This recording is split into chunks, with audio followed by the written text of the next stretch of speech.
నేను ఎవరితో పోటీ పడతలేను ఇక్కడ అని చెప్పట్లేదు. ఓకే, మల్కాజ్గిరి ఇస్తే మంచిది మంచిది అంటాడు. కానీ ఈ మధ్య కాలంలో గత 2-3 రోజులుగా ఈటెల రాజేందర్ గారికి రేవంత్ రెడ్డి గారు ఫోన్ చేశారు. రేవంత్ రెడ్డి గారి ద్వారా లోపలికి కాంగ్రెస్ పార్టీలోకి వెళ్తున్నారని చెప్పి ఒక రకమైన ప్రచారం. కోర్స్ దాన్ని నేను విష ప్రచారం అన్నా లేకపోతే అభూత కల్పన అన్నా కూడా మనం అనుకోవచ్చు. కానీ బట్ మీ మాటల్లో ఏం చెప్తారు ఆ విషయంలో? నాలాంటి పట్ల ఇలాంటి ప్రచారం చేయడం అనేది మంచిది కాదు. ఎందుకంటే నేనేమైనా ఉంటే బాగా చెప్తాను. పోతా అంటే పోతా అని చెప్తా, ఉంటా అంటే ఉంటా అని చెప్తా, పార్టీలు మారటోని అయితే మారటోని అని చెప్తా, మారని వాడిని అయితే మారనని చెప్తా. ఇంత చరిత్ర నా గురించి 22 సంవత్సరాలుగా ఇంత చరిత్ర కళ్ళ ముందు కదలాడుతున్నప్పటికీ కూడా ఇంకా ఇలాంటి ప్రచారం చేయడం మంచిది కాదు. Are you feeling comfort in BJP right now? మళ్ళొకసారి చెప్తున్నా, నేను ఈ పార్టీలో ఇష్టంగానే వచ్చిన, ఇష్టంగానే ఉన్నా తప్ప మళ్ళీ కంఫర్ట్గా ఉన్న వాళ్ళ సమస్యలు ఏ పార్టీలోనే ఉంటాయి. కాంగ్రెస్ పార్టీ ఉండవా? ఏంది ఉంటాయి.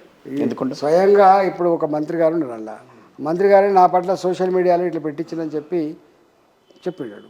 ఆయన ఇప్పుడు మిమ్మల్ని టార్గెట్గా చేసుకుని ఎందుకు పెడుతున్నారు అనేది కదా ఇక్కడ. బండి సంజయ్ గారు ఉన్నారు, లేకపోతే ఇంకా మిగతా వాళ్ళు బోలంత మంది ఉన్నారు పార్టీలో. బాధాకరమైన అంశం ఏంటంటే నేను ఎవరి జోలికి పోయటాను కాదు, ఓకే, ఎవరితో పోటీ పట్టను కూడా కాదు. నాకు గ్రూపులు అంటే ఏందో తెలియదు, నాకు డిస్ట్రక్షన్ అంటే ఏందో కూడా తెలియదు.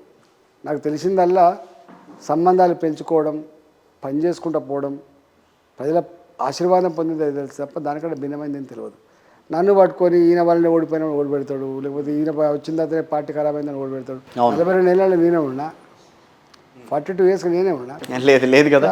పిచ్చి ప్రచారం అంటే సైకోలు చేసే ప్రచారం తప్ప, కొంతమంది జ్ఞానం లేక అజ్ఞానంతో చేసే ప్రచారం తప్ప. అదే నేను ఈటెల రాజేందర్ గారిని ఎందుకు టార్గెట్ చేస్తున్నారు అనేది ఇక్కడ. ఎందుకో మరి అంటే నాకు తెలిసి నన్ను టార్గెట్ చేయాల్సింది కేసీఆర్ గారు, టీఆర్ఎస్ పార్టీ. అవును, నన్ను టార్గెట్ చేయాల్సింది కాంగ్రెస్ పార్టీ.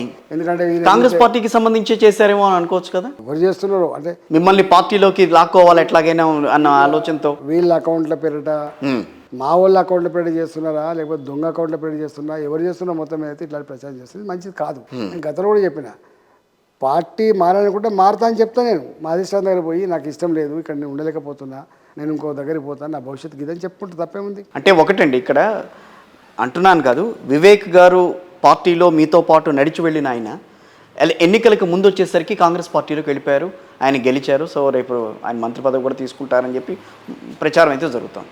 సో ఆ రకంగా మిమ్మల్ని కూడా ఓ రకంగా మిమ్మల్ని మోటివేట్ చేసే ప్రయత్నం చేస్తున్నారా, లాగే ప్రయత్నం అయినా జరుగుతుందో కాంగ్రెస్ పార్టీ నుంచి? మనం చిన్నపిల్లల కాగా ఇప్పుడు చాలామంది పోయినరు, ఒకళ్ళిద్దరు కూడా చాలామంది పోయినరు ఎన్నికల ముందు. ఇవాళ నేను చెప్పినాను, పార్టీలు మారడం అనేది బట్టలు మార్చుకున్నంత ఈజీ కాదు. ఆఫ్ కోర్స్ అది అనేక రకాలు ఉంటాయి. ఇప్పుడు నేను టీఆర్ఎస్ పార్టీ కూడా ఎల్లగొడితే బయటకు వచ్చింది తప్ప నాకు నేను రిజైన్ చేయలే. ఈ రోజున బీఆర్ఎస్ నుంచి ఆఫర్ వస్తే వెళ్తారా? ఒకవేళ మళ్ళీ రండి, మళ్ళీ మనం పునరుత్తేజం తీసుకొద్దాం అన్న ఆలోచన ఆ ఊహాత్మకమైన ప్రశ్న అంతేనంటారా? అది ఇప్పుడప్పుడే అట్లాంటి పార్టీ మార్పు విషయంలో మీరు క్లారిటీ ఇవ్వగలరా గట్టిగా? డెఫినెట్గా. అంటే ఇట్లాంటి విష ప్రచారాలు బంద్ చేయమని చెప్పి కోరుతున్నాను. మంచిది కాదు ఇది. అంటే ఒక నాయకుడి మీద పదే ఇట్లాంటి రోజు చెప్పుకుంటామా అండి? అవును, ఇది ఇన్సల్ట్ సంబంధించిన విషయం, చెప్పుకోవడం కూడా మంచిది కాదు. కరెక్ట్. వాళ్ళే ఇచ్చుకుంటారు, పిచ్చోళ్ళు అనుకుంటారు, వదిలిపెడతారు. సో ఎక్కడా కూడా మీరు ఆ విషయంలో మాత్రం వెనక్కి తగ్గే ప్రసక్తే లేదు. బీజేపీ నుంచి బీజేపీ అధిష్టానం విషయంలో కానీ వాళ్ళు ఏమన్నా కూడా పార్టీని అంటిపెట్టుకునే ఉంటారని అనుకోవచ్చు. ఉంటా కదా. పార్టీలో మీకు ఎదురవుతున్న వ్యతిరేకతని మీరు ఏ రకంగా దాన్ని సానుకూలంగా తీసుకునే ప్రయత్నం చేస్తున్నారు ఇప్పటి వరకు? ఇక వాళ్ళే అలిసిపోతారు తప్ప నాకేం సంబంధం అండి. అంటే వ్యతిరేకత ఎందుకు? నా పట్ల చేస్తారు చిల్లరగాలు చేసే ప్రచారాల గురించి నేను ఎందుకు బాధపడతా? నేను ఎవరినో, నా శక్తి ఏందో, నా కమిట్మెంట్ ఏందో తెలంగాణ సమాజానికి తెరిచిన పుస్తకం లాగా ఉంది. అవును, వీళ్ళు ఎవరో చిల్లరగాలకి ఇట్లా పెడితే ఇట్లా దాని గురించి నెగిటివ్ మాట్లాడుకుంటారు అండి. చాలా చేసింది మా మీద. అంటే ఒక్కటి కాదు. నేను 2021 తర్వాత 2021 కంటే ముందు నా మీద ఒక నెగిటివ్ వార్త రాయడానికి సాహసం చేయకపోయేది. అవును, నెగిటివ్ వార్త చూపించడానికి కూడా టీవీలు సాహసం చేయకపోయేది. ప్రతిపక్ష పార్టీలు కూడా సంస్కారవంతంగా మాట్లాడే సందర్భాలు ఉన్నాయి. కానీ 2021 తర్వాత ఎందుకో నా మీద అంటే విపరీతం దాడి జరుగుతూ ఉంది. అంటే నేను ఎవరికైనా ఆయనకు పోటీ అవుతున్నా, ఈయనకు పోటీ అవుతున్నా, లేదా ఆ పార్టీని కథం పట్టిస్తానా, ఈ పార్టీని కథం పట్టిస్తా, నాకేందో తెలియదు. కానీ విపరీతం దాడే జరిగింది. మీరు బీజేపీలోకి వెళ్ళిన తర్వాతే దాడి ఎక్కువైంది. ఎంత దాడి జరిగినా కూడా నాకు ఒక సంపూర్ణమైన విశ్వాసం ఉంది.